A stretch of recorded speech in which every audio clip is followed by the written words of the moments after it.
नमस्कार सभी को। My self doctor Rameshi Meena, assistant professor, government college Gangapur city. बच्चों, हम कोटा विश्वविद्यालय द्वारा निर्धारित बीए सेकेंड ईयर के सिलेबस के अनुसार राजनीति विज्ञान के द्वितीय प्रश्न पत्र का अध्ययन कर रहे थे। उसमें हमने सबसे पहले द्वितीय प्रश्न पत्र है भारतीय राज्य व्यवस्था, और भारतीय राज्य व्यवस्था में सबसे पहले हमें संविधान का अध्ययन करना है।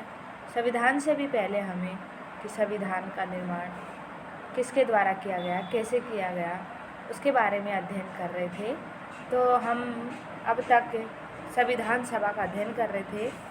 संविधान सभा का क्या अर्थ है, उसका उदय कैसे हुआ, और संविधान सभा का गठन कैसे हुआ, और उसका चुनाव कैसे हुआ। अब हम संविधान सभा के द्वारा संविधान निर्माण प्रक्रिया का अध्ययन करेंगे कि संविधान सभा के द्वारा संविधान का निर्माण कैसे किया गया। बच्चों, जुलाई 1946 में संविधान सभा का निर्वाचन हुआ। कांग्रेस चाहती थी कि संविधान सभा यथाशीघ्र संविधान निर्माण का कार्य प्रारंभ करे। पंडित जवाहरलाल नेहरू ने कांग्रेस की ओर से एक विशेषज्ञ समिति नियुक्त की, जिसे संविधान सभा के लिए आवश्यक सामग्री जुटानी थी। इस समिति ने संविधान सभा के कार्य संचालन की आवश्यक प्रक्रिया तय की।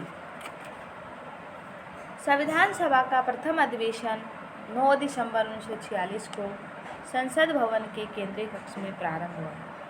संविधान सभा का पहला अधिवेशन कब हुआ था? 9 दिसंबर 1946 को। उसके पहले जो अस्थायी अध्यक्ष चुने गए थे वो कौन थे? डॉक्टर सचिदानंद सिन्हा। इसके बाद सदस्यों ने अपने परिचय पत्र पेश किए तथा रजिस्टर पर हस्ताक्षर किए। फिर 11 दिसंबर 1946 को कांग्रेस के वरिष्ठ नेता डॉक्टर राजेंद्र प्रसाद को संविधान सभा के स्थायी अध्यक्ष निर्वाचित किया। अस्थायी अध्यक्ष तो डॉक्टर सचिदानंद सिन्हा को बनाया गया और स्थायी अध्यक्ष डॉक्टर राजेंद्र प्रसाद को बनाया गया। संविधान निर्माण की दिशा में सबसे पहला काम था जवाहरलाल नेहरू द्वारा उद्देश्य प्रस्ताव प्रस्तावित करना। सबसे पहला काम क्या किया? उद्देश्य प्रस्ताव पारित करना। यह प्रस्ताव 13 दिसंबर 1946 को प्रस्तुत किया गया था। प्रस्ताव प्रस्तुत करते हुए डॉक्टर पंडित नेहरू ने कहा, मैं आपके सामने जो प्रस्ताव प्रस्तुत कर रहा हूँ उसमें हमारे उद्देश्यों की व्याख्या की गई है, योजना की रूपरेखा दी गई है और बताया गया है कि हम किस रास्ते पर चलने वाले हैं। उद्देश्य प्रस्ताव में भारत की स्वतंत्र प्रभुसत्ता संपन्न गणराज्य घोषित करने की आकांक्षा व्यक्त की गई। उसमें यह भी कहा गया कि प्रभु सत्ता का वास जनता में होगा। भारत के सभी लोगों को सामाजिक, आर्थिक, राजनीतिक न्याय तथा विचार, व्यक्ति विश्वास, धर्म, उपासना और व्यवसाय की गारंटी दी जाएगी। 13 दिसंबर से 19 दिसंबर 1946 तक संविधान सभा ने उद्देश्य प्रस्ताव पर कुल 8 दिन विचार विमर्श किया। 22 जनवरी 1947 को संविधान सभा में सदस्यों ने खड़े होकर सर्वसम्मति से इस उद्देश्य प्रस्ताव को पास किया।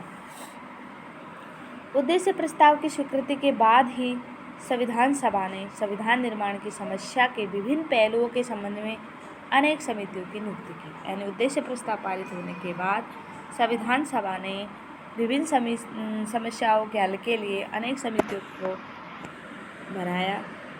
उनमें प्रमुख समितियाँ थी जैसे संघ संविधान समिति एंड यूनियन कॉन्स्टिट्यूशन कमेटी, प्रांतीय संविधान समिति, संघ शक्ति समिति, मूल अधिकारों, अल्पसंख्यकों आदि से संबंधित परामर्श समिति, प्रारूप समिति आदि।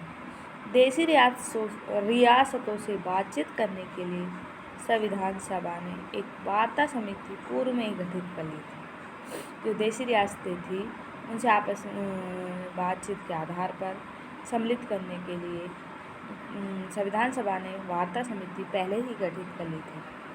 संविधान सभा के कार्यालय की परामर्श शाखा ने 17 मार्च 1947 को संविधान की मुख्य विशेषताओं के संबंध में एक प्रश्न सूची विभिन्न प्रांतीय विधानमंडलों, केंद्रीय विधानमंडल के सदस्यों के पास भी भेजी थी।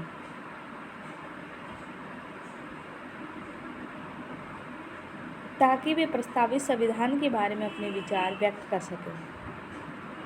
अक्टूबर 1947 में संविधान सभा के सचिवालय की परामर्श शाखा ने संविधान का पहला प्रारूप तैयार किया। इस प्रारूप के तैयार होने के पहले संविधान सभा के सचिवालय ने 3 जिल्दों में विश्व के विभिन्न संविधानों के पूर्व दृष्टांत एकत्रित कर उन्हें संविधान सभा के सदस्यों में वितरित कर दिया। संवैधानिक परामर्शदाता BN राव ने विश्व के विभिन्न संविधान विशेषज्ञों से विचार विमर्श कर एक प्रतिवेदन भी प्रस्तुत किया। हमारे संविधान के संवैधानिक परामर्शदाता कौन थे? BN राव। उन्होंने एक प्रतिवेदन भी प्रस्तुत किया। 29 अगस्त 1947 को संविधान सभा ने प्रारूप समिति की नियुक्ति की। प्रारूप समिति का गठन कब किया गया? 29 अगस्त 1947 को। डॉक्टर अंबेडकर इस समिति के अध्यक्ष चुने गए। इस समिति के अन्य सदस्य और भी थे, जैसे N Gopal Swami Iyengar, AK Iyer, Mohammad Sadulla, KM Munshi, BL मित्तर, DB खेतान। यानी इसके केवल 7 सदस्य थे। सबसे जो इम्पोर्टेंट समिति थी वह यही थी, प्रारूप समिति। थोड़े समय बाद BL मित्तर के स्थान पर N माधव राव सदस्य बने। 1948 में DB खेतान की मृत्यु हो जाने पर उनका स्थान TT कृष्णाचार्य ने लिया। प्रारूप समिति का यह काम था कि वह संविधान सभा की परामर्श शाखा द्वारा तैयार किए गए संविधान का परीक्षण करे, फिर संविधान का प्रारूप तैयार कर विचार के लिए संविधान सभा के समूह प्रस्तुत करे। जो हमारी प्रारूप समिति थी उसका क्या काम था कि संविधान सभा की जो परामर्श शाखा थी उसने हमारे संविधान का जो प्रारूप तैयार किया था उस पर उसका परीक्षण करना और फिर उस प्रारूप को संविधान सभा के समूह प्रस्तुत करना। प्रारूप समिति ने भारत का जो प्रारूप संविधान तैयार किया वह फरवरी 1948 में संविधान सभा के अध्यक्ष को सुपुर्द किया गया। प्रारूप संविधान के प्रकाशित होने के बाद प्रारूप संविधान में संशोधन करने के लिए अनेक सुझाव प्राप्त हुए। एक विशिष्ट समिति ने इन सुझावों पर विचार किया तथा प्रारूप संविधान का एक पुनर्मुद्रित संस्करण प्रकाशित हुआ।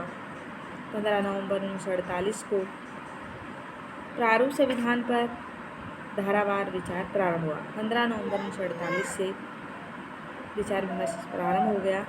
8 जनवरी 1949 तक संविधान सभा 67 अनुच्छेदों पर विचार कर चुकी थी।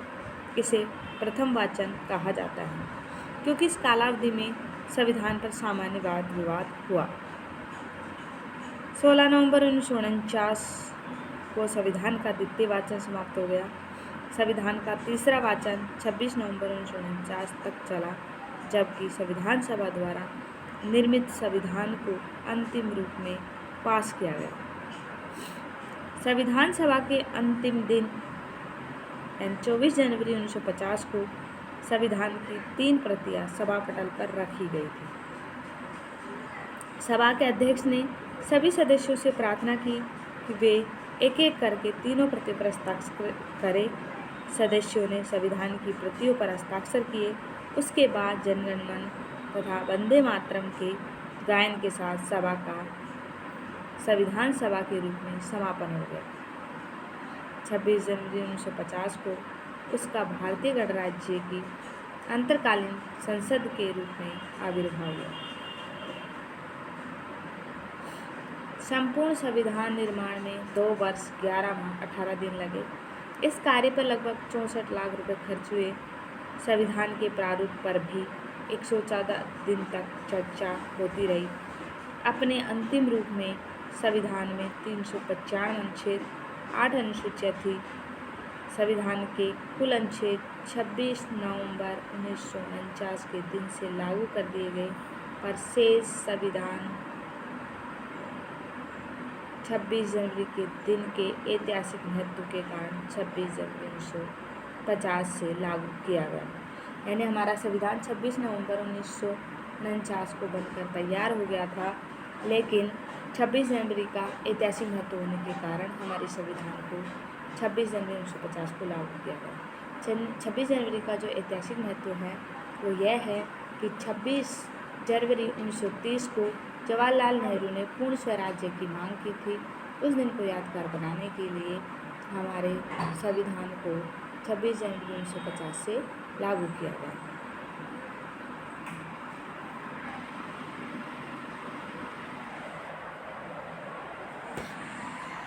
ओके बच्चों, थैंक्स।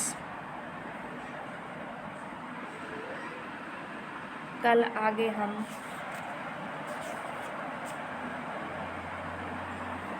संविधान सभा में निर्णय लेने की प्रक्रिया के बारे में अध्ययन करेंगे कि उन्होंने संविधान सभा में किस प्रकार निर्णय लिए।